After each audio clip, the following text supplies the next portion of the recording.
PyroSteph beat Carly. Yep, as well as inside of pools, PyroSteph is actually who took the first seed away from Puddles. He won his pool 3-0. Incredible. Yeah. PyroSteph is one of those players that has really been preparing for this tournament. I know a lot of players putting a lot of time, bot reviewing, getting some advice from players, putting in the hours. But PyroSteph in particular has been... Dude, it's shown. Yeah. That link has been on an absolute... That being said, Tookie is the one and only Olimar in the state. Excluding Risk, I know he's going to just hit my line and be like, oh, I play Olimar too. You don't count, all right? I'll keep it up. Actually exactly like him. I know, right? That's how I would have said it. That's the worst part, is I have heard him so many times about, oh, it's just Zomba. And it's like, shut up. Hi, Sticky. Hi, Sticky. Oh, Sticky, please tell me you got a hold of Risk. I'm staying at their place tonight. Sticky's out of town. Risk is not hitting my line. It's a problem. That being said, we'll work it out. Yeah, we'll figure it out. It'll be fine. Oh, you did? Praise. Thank you. Right. Thank you, King. We do got the Olimar, the Link, two fairly uncommon characters in general. Link a little bit more common inside of Utah, though, especially with, like, Golden PSI. You had a... Not Koru back in the day. What was his name? Link main? Oh, there was Red K, of course. Red K. And then there was... Who's the Link main? Hold up. Bean. What was the Link main? Colo? Colo. It's Colo. Shoutouts to Colo. There's a Link main who goes to Paragon. I'm blanking on his name. I don't know. I don't go enough to Paragon. And then there's Aurelius in CBS. Potato Kiss. Potato Kiss. Dang. But we're not talking about Potato Kiss right now. It's PyroSteph's time. It is PyroSteph's time indeed. That being said, you know what? Tookie taking full control of this clock and showing that, you know what? Time might be up for PyroSteph if they keep making these mistakes. That purple on deck, we saw it so well utilized earlier in bracket, especially when the double purples came online. Bro knows how to lock down the stages. Yeah, both of these players, thinking back to their last sets, they both were very long games, almost going to time on some of them. And that's very important, being willing to just wait as long as you need. Something I've been really looking for in a lot of these players is just letting your opponent make a mistake and giving them the time and space to do that.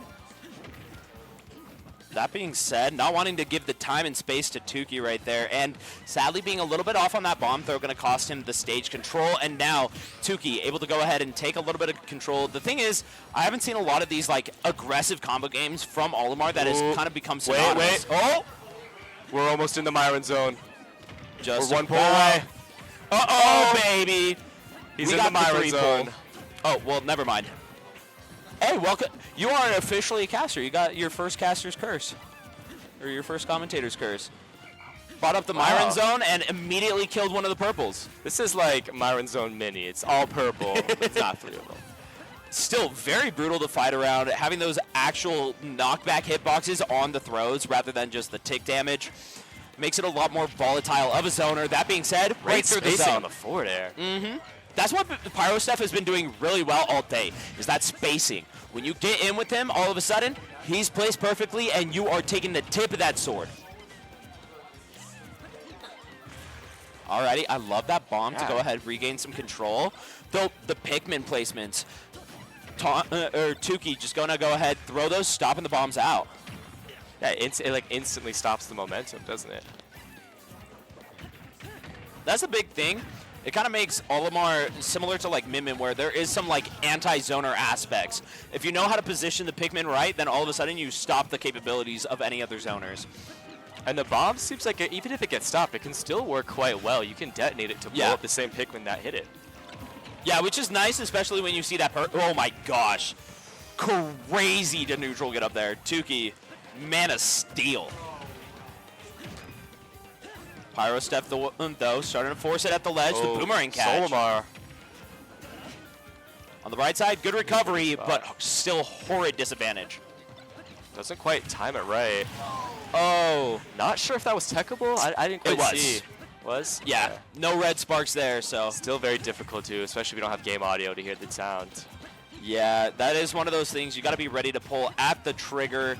Otherwise, you are going to be dropping those stocks. We got a purple on deck, which is where, of course, we've been making that money. Can we go ahead and force it? Yes, sir. The forward air, locking him at ledge. Can we keep him moving?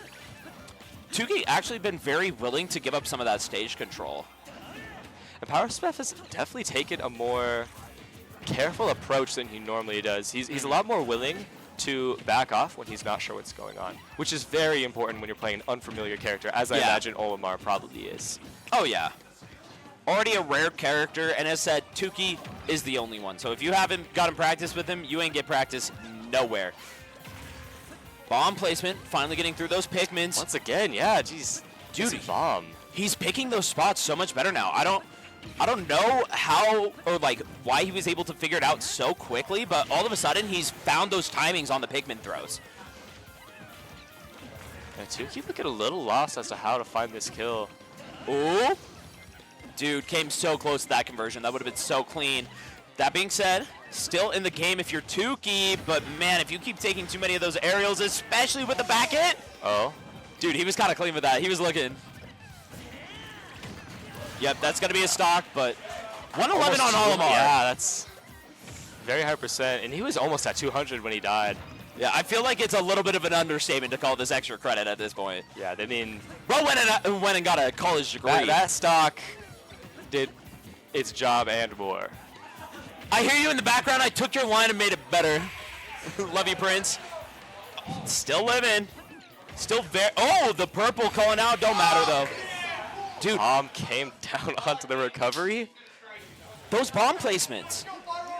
Incredible throughout the whole game. Whether it was that up throw right there to go ahead and get it on the fallback down. So like, oh, you sniped me out, don't matter. I've got it coming right back at you. Or you also had it at the ledge just so he could reposition back. You neutral, get up, you're getting hit by that bomb. If you do anything else, I'm right here waiting for you, baby. I gotta say, game one looking amazing for PyroSteph. I mentioned this in the TJ Shiro set as well. For all of these players, if you just gotta think about it, these players have never won a tournament before, right? Yeah. Also have never been in top 8. These are stakes that they have never dealt with before. And that's what's so exciting, watching how these players deal with these high pressure situations. Someone today is going to win their first tournament. Yep. It's a level of nerves that you can't prep for. Your first it's these walls that once you break through them, all of a sudden you've relieved certain levels of pressure on your mental, but you've discovered whole new fields of them. It just gets deeper and deeper the farther you go into competition. And game one, I gotta say, PyroSteph gotta be feeling pretty good about himself, but that has not stopped Tookie from taking a pretty good lead here, 74-16. Yeah, and I'm kind of curious by this FD pick. Overall, I think one of the ideas is try to cut off some of the tech chasing that we saw from PyroSteph. It wasn't like very common, but we've seen it earlier in the game where he would lock opponents onto plat. But ultimately, where Olimar normally wants those plats is to get those combo extensions, but we haven't seen a lot of those from Tookie. So I think that's the idea. Coming into play much. And PyroSteph was retreating a lot in unfamiliar situations by just full hopping away onto a platform. Yeah. So even if he doesn't get to necessarily hit it with something strong, he could at least catch him on the way down with a Pikmin throw if he wants to disengage with full hop. Basically taking the normal safe option for him, mitigating that to the fullest. That being said, those up Bs still going to be very brutal swings to take. Now, though, Tookie playing very slow and patient, gets the grab, too. I love that. That's something that I talked to him a little bit about during the interview after his set against, I want to say Tuesday. I know it wasn't Tuesday. But his set inside of Winterside, where he would have the purple and the blue and understand that, hey, you're scared of S-Smash, you're scared of grab, you are going to freak out, and I just have to react to that defensive option. Is that what he played against Zach? Yes. Alright. Still pretty close game here. Oh, yeah. Ooh, especially with a mistech like that. Bomb set up. Oh. Pop cut fizz, yeah, that's it. You do you, I do me, that's lit. I'm a snack, snack, snack, snack, snack, snack, snack, snack. That's my flavor. That bomb set up. Oh, the mispositioning, Zerg. I called you Zerg. I wasn't going to say anything. No, I'm calling it out. All right. Zerg stock's on the rise. Zergonomics, that's right. So real. The Mac attack is back, baby. Alrighty. Wow, the spacing on that forward air to go ahead and call out the neutral air still. Locked in that corner. I like the fact that PyroSteph being willing to give up a little bit of space, but you know what, Tookie, as long as he has those purples, he's been really good at breaking through the walls. Strong F smash coming out there.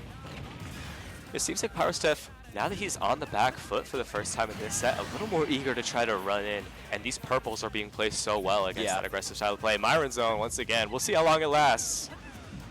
Dude, I thought that one died right there. I'll keep it a buck. I saw it slip off the ledge, and I'm like, you did it again. Alrighty. Oh, Gonna keep one of those purples on deck. Oh, two, sorry, my bad. Still got an opportunity here, but as you said, Pyro really trying to force the issue, and it is, oh no, don't get locked at ledge against Tookie here. All right, thank the heavens he jumped on through, but Pyro's really been forcing the issue, and Tookie has taken full advantage of those overextensions. Now though, at ledge, forward throw or up throw gonna do either it. one, take your pick. Now, maybe now that we aren't just focusing on the kill, PyroSteph can start figuring out some of the momentum and re-lock it in. Still playing very aggressive, however. Yeah. This is the thing, once percents can go really high in this matchup. We've seen both players live to very high percents, but finding the kill is not quite as easy. So when you're down a stock, even if it takes a while and you get the kill eventually, these Pikmin damage can stack up, so it's really hard to not let yourself get hit by Pikmin. It's so stressful. Yeah. Every little bit counts when you're trying to make this comeback. Well, and the worst part is, too, is whenever you kill one of these that are dealing out tick damage, you're helping Olimar to go ahead and cycle through to the next purple. And as we've seen with Tookie, that controls everything the minute he gets a purple. Right now, though, looking for the jab lock, unable to find it. Don't matter, though, as PyroSteph locking in. Love that bomb throw, killing off the purple. He's starting to do a lot better job of killing those off, too, to avoid those Myron zones. They're back a little bit of a weaker lineup here. That All was the the way up last to Pikmin 100. right there, actually. Alrighty, jumping right over top. PyroSteph just kind of solo minding some of this, and that whiff is going to cost some damage.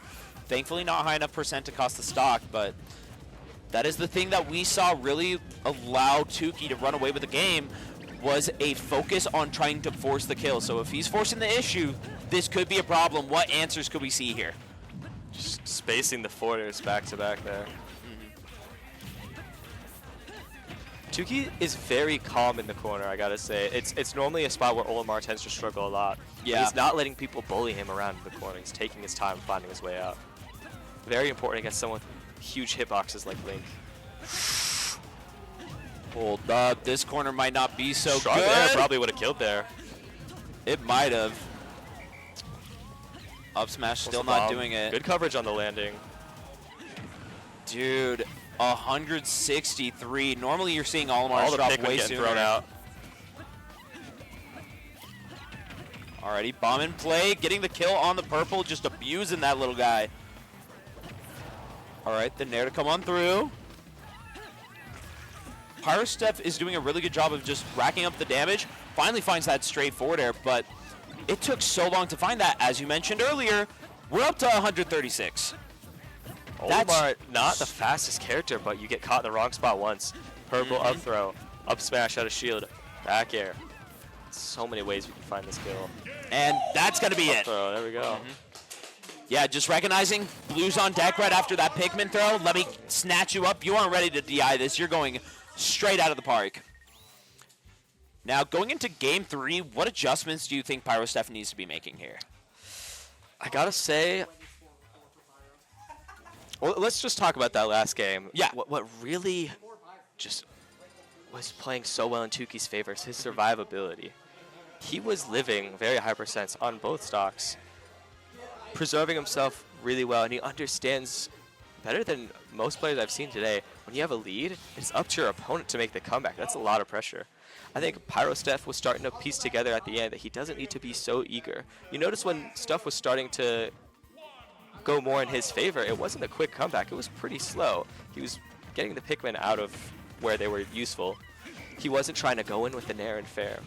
So if he gets caught in that situation again, I would really hope that he would, you know, find ways to slow down and be fine with any pace that it would end up being. So hopefully we'll see a little bit of an adjustment from PyroSteph here. So far, Tookie really going guns blazing in this game number 3. Of course, this Smashville pick going to make it so that you're seeing a lot more close quarter combats, that CQC scenarios. And Tookie so far has done a really good job of taking full advantage of a lot of those. I love that recognition, though, of that bomb, knowing that, hey, I missed the Pikmin throw on it. Let me shield real fast. Ooh. Yeah, this smaller stage. I mean, last stage was on, it was FD, right? Yeah. Yep. We went from small battlefield to FD, so far we've just maintained that very neutral. Smallest stage in the game here on the stage list. I definitely agree with the pick a lot. I think being able to keep him in the corner, set up that bomb is a more reliable situation. Although, like I said, Tookie has been being very patient in the corner. Yeah. The nice thing, too, is some of the times when Tookie has sniped out that bomb in the midair, it's going to go ahead and position it on that center plat, too. And so all of a sudden, there is a big threat holding that center. Good grab, though. We do got 2 purples on deck. I'm curious to see if Pyro just goes for the kill or goes ahead and eliminates some of those purples. Right now, that bomb coming into mad play. Got the tech, though, this time. Love that. Is it off stage? He did that. He did miss that in game 1, so I'm glad to see that Tookie has made that small adjustment. Bomb Once recovery. Again, just the bomb usage has been incredible. He's very quick to change what his plan is with the bomb. He'll have it in one spot and be able to pick it up, put it in another spot. Yeah, it's kind of this constant knowledge of like, hey, this makes my character unique. Let me go ahead and make sure that I'm utilizing it to set up traps. That being said, a little bit of a trap with the boomerang, unable to fulfill it, but you know what? Catching the roll with that up B. And the whiff on the bomb going to cost him the stage control, but still coming through with that nair. Brutal move. You could ask any Link player. That is that bread and butter. Return boomerang. He was not in a position where he could punish off of that, but very scary. Jeez, both players such high percent, but he finds a tilt. Yeah, both of them above 180, and then both of them just trading stocks out. You know, thankfully. Game 1, PyroSteph had such a huge lead. Tookie, the opposite. Game 2 had a great lead. Oh, yeah, it's been a long time. Some Sticky pointing out in the comments. Yeah, we're all the way to chat. 4 minutes. 4 minutes. 3 minutes in, and only the Olimar first already stocks. 70% though. Yeah. I do think, though, that Tookie has done a really good job of mitigating the ability for PyroSteph to come through, whether it be just pure patience or utilization of purples to keep PyroSteph from getting some of those, like, kill moves, right? That being said, he is really trying to force the issue here. Pyro gets the grab, gets the throw, bomb in hand.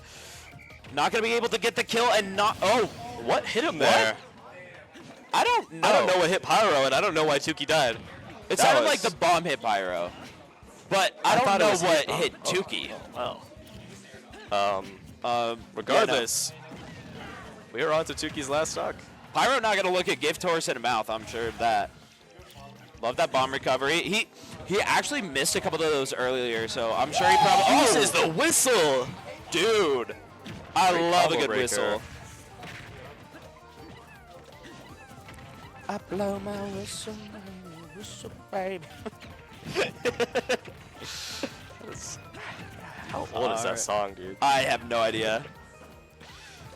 It's been like in the off of 2000s. Yeah, it hasn't been copying or comboing off of a lot of these up smashes. I think he's maybe not expecting them to hit. I'm not sure, but yeah. I don't know if it's a comfortability of it or just not expecting it to hit. Take that the kill right there. That's Charge so purple. dead. Yeah, I mean, Smashville, charge purples, like it don't matter if it's center stage, you are gone. that's the thing. Like Link uppy, very fast out of shield, very strong, but once you shield the first hit, absolute sitting duck. Yeah, and that's the weird thing when you like compare the Links. Like when I think of Young Link and Toon Link, it don't matter if you whiff that a lot of the time just because of how little end lag is on it. And so a lot of the times they get away with it. Can't even get an F smash uncharged on those guys, but you can drop shield tilt. Like you can still punish, but you got to keep it a little bit tight. With Link, you just pop that shield and it's over. An almost fully charged.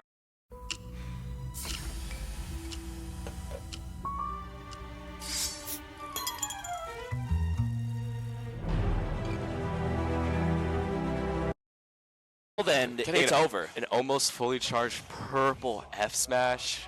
Yeah, that's brutal. Yeah. That's Alrighty. a PS2 long stage here. I mean, this was the stage that we saw PyroSteph take the first game on, so I can't blame him for going back here, just feeling the little bit of a need to return back to... Oh, wait, no, it was small battlefield. Or maybe it was PS2. I don't know. I'm losing I my think mind. it was PS2. Either way, I mean, I think he's definitely learned some new ways to deal with the zoning, and he's really learned what works and what doesn't. All right. The purple shutting down that bomb throw right out of the gate. This is such an interesting matchup to watch. Both these players also as well.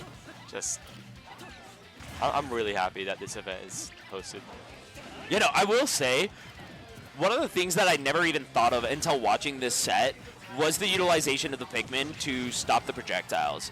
And Tookie has done a really good job of that, because normally when I think of Pikmin and how they interact with projectiles, I'm thinking of like the ones that are invulnerable. The red to fire arrows, the yellow to T-jolts. But instead I'm seeing Tookie being willing to make those sacrifices to shut down the zoning and the approach potential of PyroSteph to instead respond in full with his own.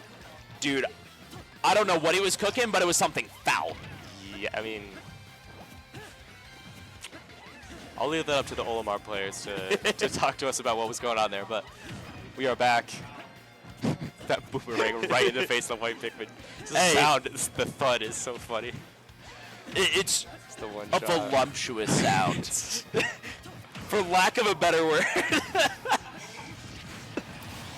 Oh, he's gone. He's gone. Alrighty. The bomb securing a little bit of damage. That boomerang once again shutting down the white Pikmin, and now just trying to use all the range possible to not let Tookie feel comfortable in moving in. It's bomb. Pyro does not want to play anymore. We saw it during the I special like this. game. I love this so much. Oh yeah, it's what went wrong, especially during that game number 2, where during game 2 he got very aggressive to the extent where he would just consistently overextend.